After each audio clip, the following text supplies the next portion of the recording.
नमस्कार, मैं हूं अंजना ओम कश्यप और ब्लैक एंड व्हाइट में आपका बहुत बहुत स्वागत है। जंतर मंतर पर युवाओं का एक ऐसा आंदोलन हुआ जिसने सड़क से संसद तक पूरी व्यवस्था को हिला दिया। लेकिन अब यह मामला सिर्फ सड़कों के प्रदर्शन तक सीमित नहीं है।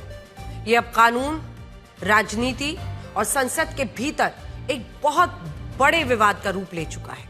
मामला दो हिस्सों में बंट गया है। पहला, प्रधानमंत्री नरेंद्र मोदी के खिलाफ सोशल मीडिया पर पोस्ट किए गए आपत्तिजनक वीडियो, और दूसरा, पेपर लीक रोकने के लिए संसद में चल रहा संग्राम। आज दिल्ली पुलिस ने सोशल मीडिया प्लेटफॉर्म एक्स को एक कड़ा नोटिस जारी किया है और आंदोलन में अभद्र भाषा वाले वीडियोस का जिक्र किया। दिल्ली पुलिस ने न सिर्फ इन वीडियोस को तुरंत हटाने के आदेश दिए हैं, बल्कि एक्स से उन सभी अकाउंट्स की पूरी कुंडली मांगी है, यानी अकाउंट्स किसके नाम पर है, आईपी एड्रेस क्या है, कब कब लॉगिन हुआ, कब कब लॉकआउट हुआ।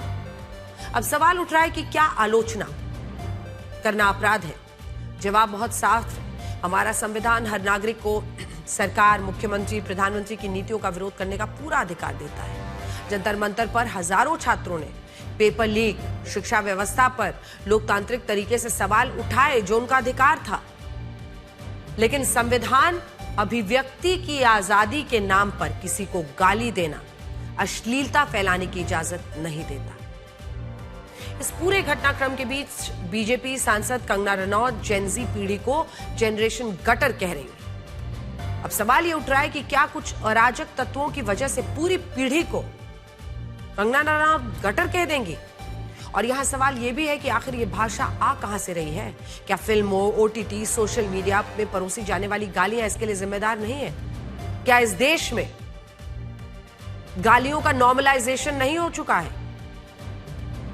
टीवी से लेकर मोबाइल तक जेनजी की जिस भाषा पर सवाल उठ रहे थे, आज वही भाषा और शब्द देश की संसद तक पहुंच चुके हैं। संसद के भीतर नेता एक दूसरे के खिलाफ डेलुलू, एमआईए, फोमो, यहां तक कि कुचू पुचू जैसे शब्दों का भी इस्तेमाल कर रहे हैं। हद तो तब हो गई जब आज संसद में बहस के दौरान कांग्रेस सांसद दीपेंद्र सिंह हुड्डा ने सरकार पर तंज कसते हुए बोल दिया, बस्ते गुना हुईया। आज आपको इस आंदोलन से जुड़े सवाल, संसद के बवाल के बारे में विस्तार से बताएंगे और इन शब्दों के बारे में भी। लेकिन सबसे पहले हम आपको इस आंदोलन से जुड़ा एक बड़ा घटनाक्रम बताना चाहते हैं। जंतर मंतर पर हुए आंदोलन के दौरान प्रधानमंत्री नरेंद्र मोदी के खिलाफ कुछ ऐसे वीडियो सोशल मीडिया पर पोस्ट किए गए जिनमें आपत्तिजनक, अभद्र, अपमानजनक भाषा का इस्तेमाल किया गया था। लेकिन अब यही मामला कानूनी रूप से बड़ा होता दिखाई दे रहा है। आज दिल्ली पुलिस ने सोशल मीडिया प्लेटफॉर्म एक्स को एक आधिकारिक नोटिस भेजा है। पुलिस का कहना है कि उसे ऐसी कई शिकायतें मिली हैं कि एक्स पर कुछ ऐसे पोस्ट और वीडियो शेयर किए जा रहे हैं जिनमें प्रधानमंत्री मोदी के खिलाफ गालियों और अपमानजनक भाषा का इस्तेमाल किया गया है। इसी आधार पर दिल्ली पुलिस ने एक्स से कहा है कि जिन पोस्ट्स और वीडियोस की शिकायत हुई है उन्हें तुरंत प्लेटफॉर्म से हटाया जाए ताकि वो आगे और शेयर ना हो। हालांकि यहां कार्रवाई सिर्फ इन पोस्ट को हटाने तक सीमित नहीं है।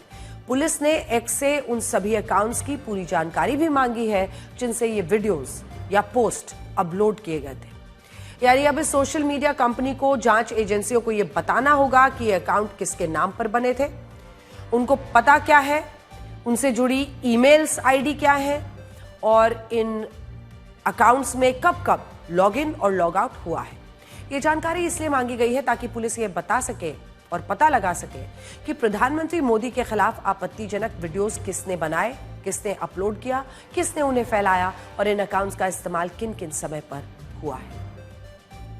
दिल्ली पुलिस ने एक्स से यह भी कहा है कि अगर उसके पास जांच में मदद करने वाली कोई भी अतिरिक्त या नई जानकारी हो तो वो उसे दिल्ली पुलिस के साथ जरूर शेयर करे। सबसे बड़ी बात, दिल्ली पुलिस सिर्फ इन वीडियोस को सोशल मीडिया से हटाने की बात नहीं कर रही है, बल्कि इन प्लेटफॉर्म से कह रही है कि इन पोस्ट, वीडियो, इनसे जुड़ी सभी जो डिजिटल रिकॉर्ड्स हैं उसको सुरक्षित रखा जाए। तो फिर मंशा क्या है? इस नोटिस के बाद कई लोग ये सवाल पूछ रहे हैं कि क्या पुलिस वाकई में ऐसे डिजिटल सबूत इकट्ठा कर सकती है या क्या ऐसा कानूनी कार्रवाई के लिए किया जा रहा है? आने वाले वक्त में क्या इनके खिलाफ कोई कानूनी कार्रवाई होगी? तो इसका जवाब है हाँ। अगर किसी शिकायत के आधार पर पुलिस को शुरुआती जांच में ये सारे वीडियो जो है वो अपराध के तौर पर नजर आते हैं तो electronic records, server log, IP address, दूसरे डिजिटल सबूत जुटाकर जांच पुलिस कर सकती है।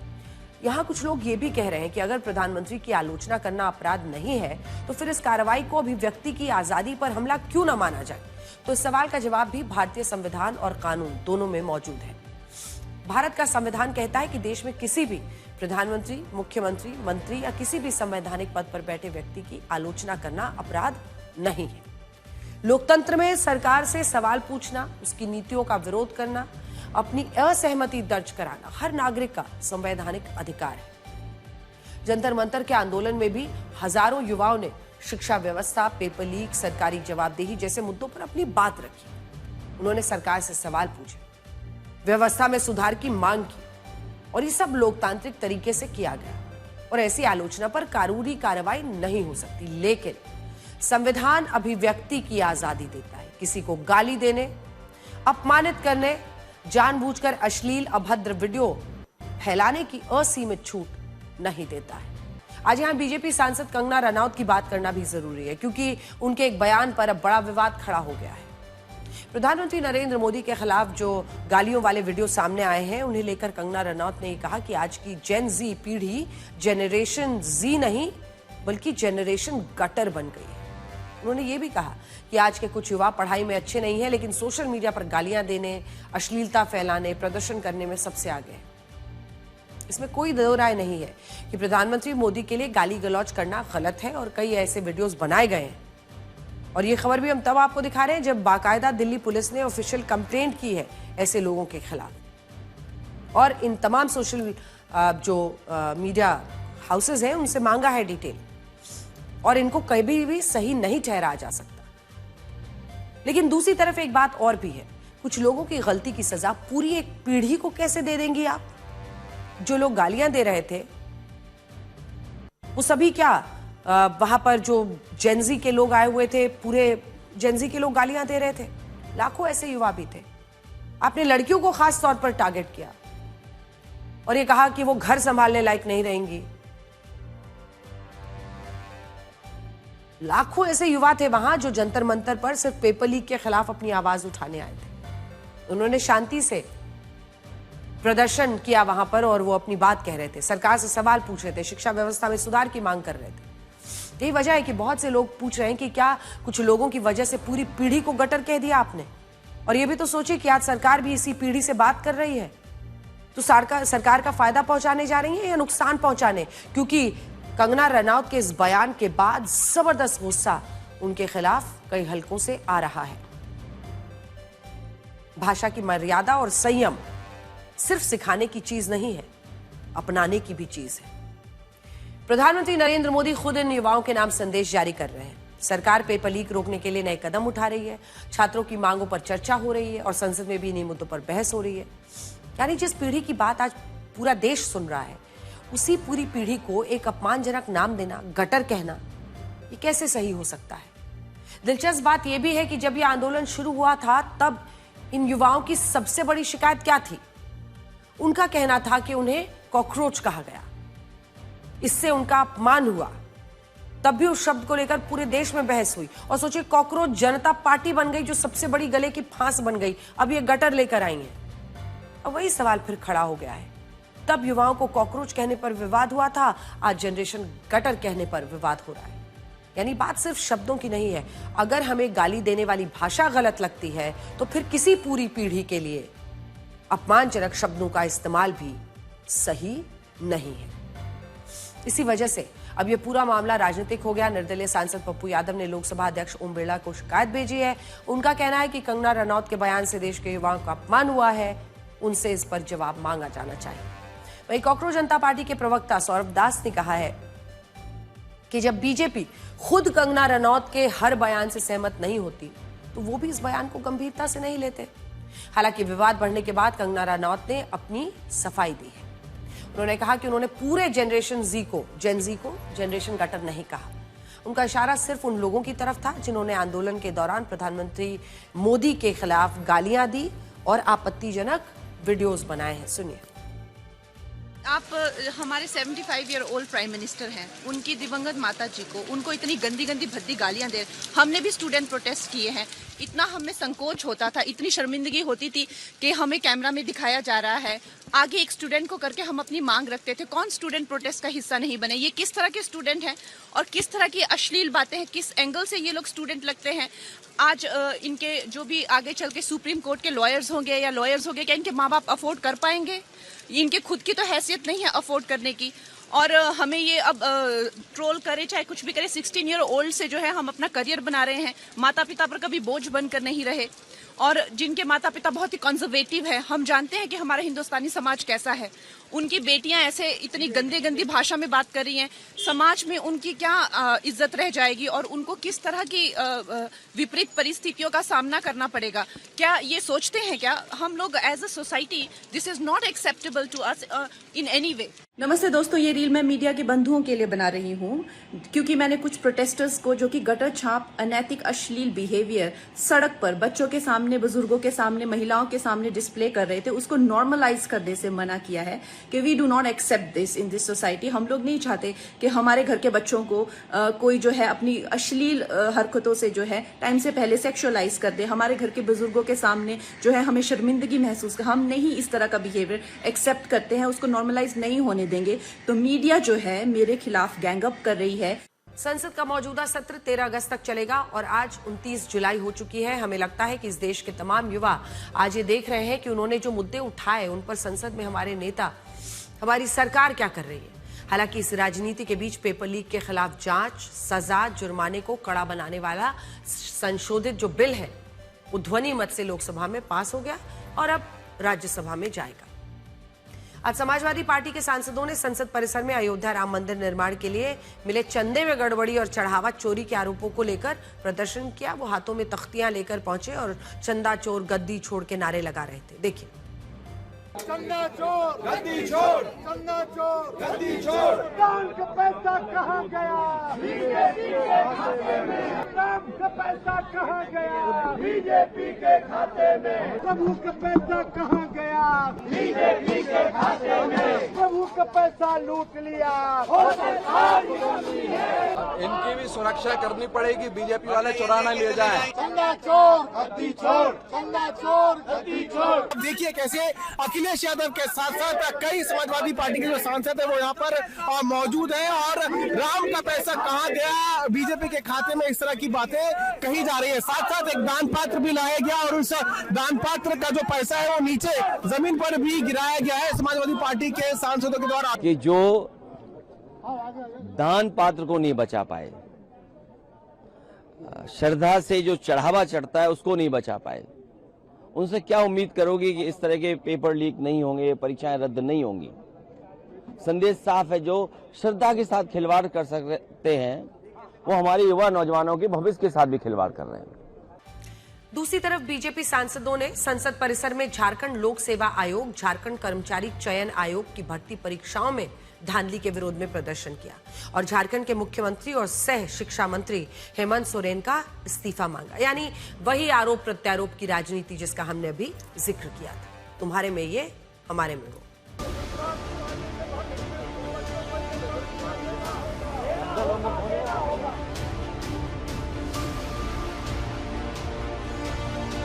इस्तीफा दो, इस्तीफा दो, हेमंत सोरेन इस्तीफा दो, इस्तीफा दो, इस्तीफा दो।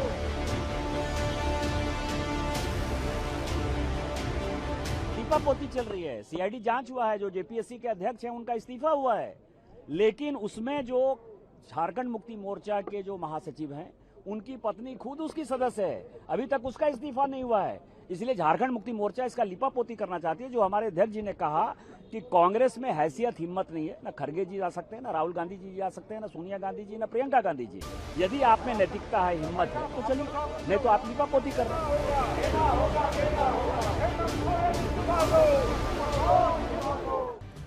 आज ही पंजाब कांग्रेस के अध्यक्ष अमरिंदर सिंह राजा वड़िंग के अगुवाई में कांग्रेस के सभी सांसदों ने पंजाब में पेपर लीक का मुद्दा उठाया और यह आरोप लगाया कि पंजाब की आम आदमी पार्टी की सरकार के 4.5 सालों में 6 बड़े पेपर लीक हो चुके हैं और इन पेपर लीक्स के लिए पंजाब के शिक्षा मंत्री हरजोत सिंह बैस कब तक इस्तीफा देंगे। देखिए। पेपर लीक बंद करो, बंद करो, बंद करो। पेपर लीक बंद करो, बंद करो, बंद करो। पंजाब सरकार हाय हाय, हाय हाय, हाय हाय। हरजोत बैंस को इस्तीफा लो, इस्तीफा लो, इस्तीफा लो। आप सरकार हाय हाय, हाय हाय, हाय हाय। भगवंत मान माफी मंगो, माफी मंगो, माफी मंगो। पंजाब सरकार मुर्दाबाद, मुर्दाबाद, मुर्दाबाद। पंजाब सरकार मुर्दाबाद, मुर्दाबाद, मुर्दाबाद। 4 साल में 6 पेपर लीक हुए हैं और रोजाना धरना प्रदर्शन हो रहा है और भगवंत मान कह रहा है चीटिंग का केस है। अगर चीटिंग का केस था तो आपने क्या किया अब तक? क्या सजा दी उन गुनहगारों को? चाहे चीटिंग का केस था, आपकी बात ही अगर मान लें, लेकिन पूरा देश आज उसको लेकर एकजुट है। अब आप ये देखिए कि जंतर मंतर जेनजी युवाओं ने जिस भाषा का इस्तेमाल किया वो भाषा भारत की संसद तक पहुंच गई है और जो शब्द जेनजी पीढ़ी के युवा अपनी बातचीत में इस्तेमाल करते हैं उन पर देश के तमाम लोग अब बात कर रहे हैं। इनमें जिस शब्द की सबसे ज्यादा चर्चा हो रही है वो है जो जेनजी लिंगू है, वो है डेलुलू, जो डेल्यूजनल शब्द से निकला है और ये शब्द पिछले साल ही कैम्ब्रिज यूनिवर्सिटी की डिक्शनरी में शामिल भी हुआ था। डेलुलू शब्द का इस्तेमाल ऐसे व्यक्ति के लिए किया जाता है जो हकीकत से दूर अपनी ही कल्पना या भ्रम में जी रहा हो। जैसे संसद में सरकार विपक्ष को घेरते हुए ये कह रही है कि विपक्षी दल इस डेलुलू में जी रहे हैं कि इस देश की युवा पीढ़ी उनके साथ खड़ी है। वहीं विपक्ष भी इस शब्द का सरकार के खिलाफ इस्तेमाल कर रहा है और ये कह रहा है कि सरकार भी डेलुलू में ना रहे, कि जेनजी उनके साथ है। दूसरा शब्द है MIA यानी मिसिंग इन एक्शन। इसका मतलब किसी जरूरी मौके पर गायब रहने से होता है। जैसे मीटिंग हो, टीम का सबसे जरूरी मेंबर ही उसमें ना पहुंचे तो जेनजी पीढ़ी के युवा कहते हैं he is MIA, he is missing in action. वो एक्शन में नहीं है, गायब है। ये शब्द भी संसद में सरकार और विपक्ष दोनों की ओर से इस्तेमाल हुआ है और क्योंकि राहुल गांधी जंतर मंतर नहीं पहुंचे इसीलिए NDA के सांसद उन्हें अभी MIA बता रहे हैं, मिसिंग इन एक्शन। जेनजी युवाओं का एक और शब्द है फोमो, जिसका अर्थ है फियर ऑफ मिसिंग आउट। जब कोई व्यक्ति किसी इवेंट, किसी आयोजन, विरोध प्रदर्शन में सबको जाते हुए देखता है और खुद वहां किसी वजह से नहीं जाता है तो उसके मन में एक फियर ऑफ मिसिंग आउट पैदा होता है। यानी वो सोचता है कि उसका ऐसे आयोजन या विरोध प्रदर्शन में जाना जरूरी है और ये शब्द भी जंतर मंतर के आंदोलन को लेकर सोशल मीडिया पर इस्तेमाल हुआ और अब संसद में भी शब्द पहुंच गया। एक और शब्द है कुचू पुचू और ये कोई डिक्शनरी वाला शब्द नहीं है। इसे प्यार जताने या किसी बात का हल्का मजाक उड़ाने के लिए इस्तेमाल किया जाता है। जंतर मंतर पर जब जेनजी युवा धर्मेंद्र प्रधान का इस्तीफा मांग रहे थे तब उन्होंने अपील करते हुए इस शब्द का इस्तेमाल किया था और इसी सूची में एक और शब्द है वास्तेगुना हुइया। ये शब्द भी किसी भाषा या डिक्शनरी से नहीं आया है बल्कि ये शब्द जंतर मंतर के आंदोलन से जेनजी युवाओं को मिला है। दावा है कि जब जंतर मंतर पर आंदोलन चल रहा था तब एक लड़की पुलिसकर्मी से कुछ ऐसा कहते हुए सुनी गई जिसका उच्चारण वास्तेगुना हुइया जैसा था। इसके बाद ये शब्द जेनजी युवाओं को इतना अच्छा लगा कि उन्होंने इस पर मीम बनाने शुरू कर दिए और दिल्ली से लेकर मुंबई तक जेनजी युवाओं ने इस आंदोलन के दौरान इस शब्द का खूब इस्तेमाल किया। हालांकि कुछ लोगों का दावा है कि यह शब्द 2025 के एक मशहूर जो वाइन मीम है उससे बना और फिर इस आंदोलन में यह शब्द इस्तेमाल हुआ है। बड़ी बात यह है कि यह शब्द भी अब संसद पहुंच गए हैं। आज ही बहस के दौरान कांग्रेस सांसद दीपेंद्र सिंह हुड्डा ने सरकार पर तंज कसते हुए वास्तेगुना हुइया कहा। जैसे उन्होंने कहा संसद में मौजूद सांसद चौंक गए। सोशल मीडिया पर इसका वीडियो वायरल है, देखिए। और अब तफ्तीश की बात, आज हम उस ट्रक की भी बात करना चाहते हैं जिसे दिल्ली पुलिस ने आंदोलन के दौरान जंतर मंतर के पास लाकर खड़ा किया था, क्योंकि इस पर खूब रील सोशल मीडिया पर वायरल हुई। उस वक्त कई छात्रों और कॉकरोच जनता पार्टी ने यह दावा किया कि दिल्ली पुलिस की मंशा पर सवाल उठते हैं। ये कहा कि जंतर मंतर के पास टूटी हुई गाड़ी छात्रों को बदनाम करने के लिए रखी गई है। लेकिन आज इस मामले में दिल्ली पुलिस की सफाई आई है। पुलिस के मुताबिक पत्थरों से भरा ये ट्रक और टूटी हुई गाड़ी किसी प्रदर्शन के लिए नहीं बल्कि एक सड़क हादसे के मामले में जब्त किया गया था। 16 जुलाई 2026 को यह ट्रक नई दिल्ली इलाके से ईंट, पत्थर, मिट्टी लेकर जहांगीरपुरी की तरफ जा रहा था। लेकिन इसी दौरान नई दिल्ली इलाके में संसद मार्ग थाना क्षेत्र में इसकी एक इको वैन से टक्कर हो गई। इस हादसे में 6 लोग घायल हुए, जिसके बाद पुलिस ने कार्रवाई करते हुए इस ट्रक को जब्त किया, पार्लियामेंट स्ट्रीट थाने के मालखाने में जमा करा दिया।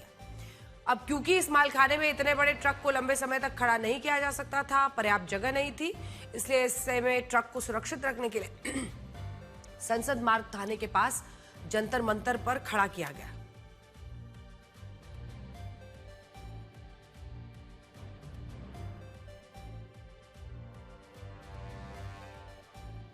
दिल्ली पुलिस ने अपने आधिकारिक स्पष्टीकरण में कहा है कि यह दावा पूरी तरह गलत है कि इस ट्रक को जानबूझकर जंतर मंतर या किसी भी राजनीतिक दल के दफ्तर के बाहर प्रदर्शनकारियों को निशाना बनाने के मकसद से रखा गया। पुलिस ने यह भी कहा है कि 20 जुलाई के संसद मार्च को देखते हुए उसने पहले ही इस ट्रक को सुरक्षित स्थान पर शिफ्ट किया था। लोगों को उसका पक्ष पता होना चाहिए। देखिए, किसी देश में लोकतंत्र जिंदा है या नहीं, इसका एहसास तब होता है जब धरना प्रदर्शन होते हैं।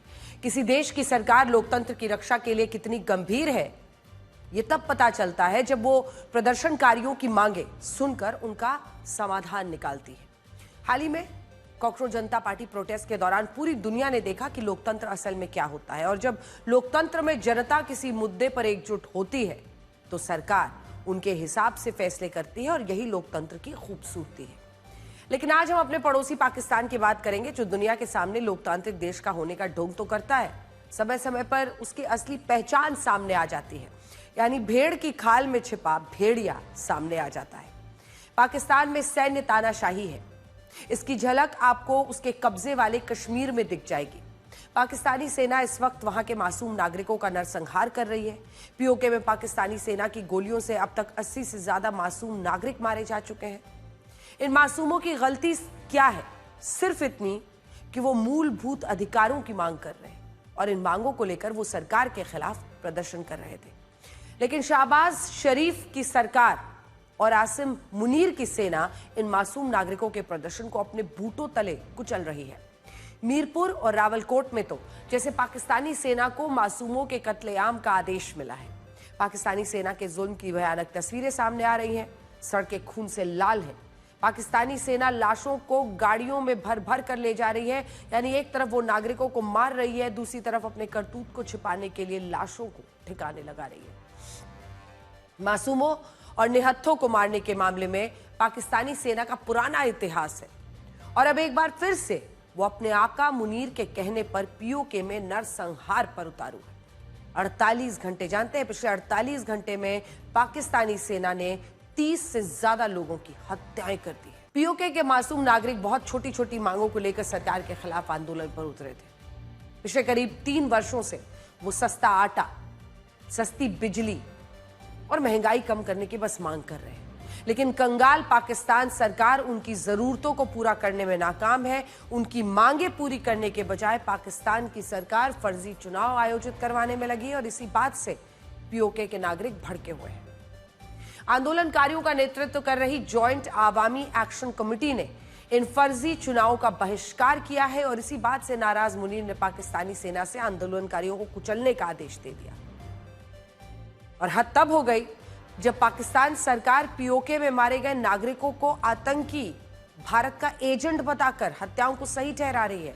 पाकिस्तान के रक्षा मंत्री ख्वाजा आसिफ ने मासूमों के नरसंहार को छिपाने के लिए पुराना पैतरा अपनाया। ख्वाजा आसिफ ने कहा जो पीओके के नागरिक हैं उनको पाकिस्तान का दुश्मन बताकर उनके हत्याओं को जायज ठहरा दिया है। उन्होंने पीओके के पाकिस्तान सरकार विरोधी प्रदर्शनकारियों को भारत का एजेंट बताया है। सोचिए पाकिस्तान क्या हालात हो गए हैं आज। खैर, आगे बढ़ते हैं। मॉनसून के मौसम में देश के कई इलाकों में जबरदस्त बारिश हो रही है, और बारिश में कैश के लेन देन में एक परेशानी अक्सर आती है, और वो है करेंसी नोट का पानी में भीग जाना। आपके साथ भी कभी ना कभी कहीं ना कहीं ये दिक्कत जरूर आई होगी कि जेब में रखा नोट भीग जाता है, भूल गए, धोने के लिए दे दिया, या बारिश में गए और नोट भीग गए। लेकिन आने वाले वक्त में अगर सब कुछ सरकार के प्लान के मुताबिक रहा तो जल्दी ही आपको इस समस्या से छुटकारा मिल जाएगा, और आपका कागजी करेंसी नोट जल्दी खराब नहीं होगा। तो क्यों? सरकार जल्दी बाजार में प्लास्टिक करेंसी का ट्रायल शुरू करने जा रही है। मार्केट में जल्दी ही आपको 10 रुपए और 20 रुपए के प्लास्टिक नोट नजर आएंगे, जो कागजी नोटों के मुकाबले ज्यादा मजबूत होंगे, ज्यादा टिकाऊ होंगे, लंबे समय तक खराब नहीं होंगे, फिर चाहे आपने उसे कितनी भी तहों में दबा कर रखा हो। आरबीआई ट्रायल के तौर पर 10 रुपए और 20 रुपए के 100 करोड़ पॉलीमर करेंसी, जिसे प्लास्टिक नोट भी कह सकते हैं, वो मार्केट में उतारेगा। देखा जाए तो करीब 3000 करोड़ रुपए के प्लास्टिक नोट्स बाजार में उतरने वाले हैं। माना जा रहा है कि अगर ये ट्रायल सफल रहता है और लोग इस नए नोट को अपनाने में रुचि दिखाते हैं तो आने वाले समय में 50, 100, 200, 500 रुपए के जो नोट हैं वो भी प्लास्टिक नोट में बदल जाएंगे। अगर आप देखिए तो इस लिस्ट में जल्दी ही भारत भी अब शामिल हो सकता है, जहां फिलहाल 10 और 20 रुपए के मतलब आंशिक रूप से पॉलीमर नोट्स वाले देश में भारत शामिल हो सकता है, क्योंकि 10 और 20 के बैंक नोट्स ट्रायल के लिए मार्केट में आने वाले हैं। पॉलीमर बैंक नोट को बाजार में उतारना आरबीआई के लिए एक चुनौती होगा और इसकी वजह यह है कि हमारा सारा कैश काउंटिंग सिस्टम कागजी करेंसी नोट के हिसाब से बना हुआ है और ये हमारे लोगों की आदत से भी जुड़ा है। उदाहरण के तौर पर कैश काउंटिंग सिस्टम से जुड़ी जो मशीन्स हैं, जैसे एटीएम है, करेंसी काउंटिंग मशीन्स है, अन्य सारे वेंडिंग मशीन्स हैं, उनमें बदलाव करने पड़ सकते हैं। ये सभी मशीनें अभी कागजी नोटों को गिनने के लिए तैयार की गई हैं। इनमें पॉलीमर नोट जाने पर कुछ खास तरह की दिक्कतें आ सकती हैं, जैसे मशीन में काउंटिंग के वक्त नोटों का फिसलना। पॉलीमर नोट कागजी नोट की तुलना में फिसलन ज्यादा होता है, उनमें फिसलन भरे होते हैं और ऐसी स्थिति में काउंटिंग में गलती हो सकती है।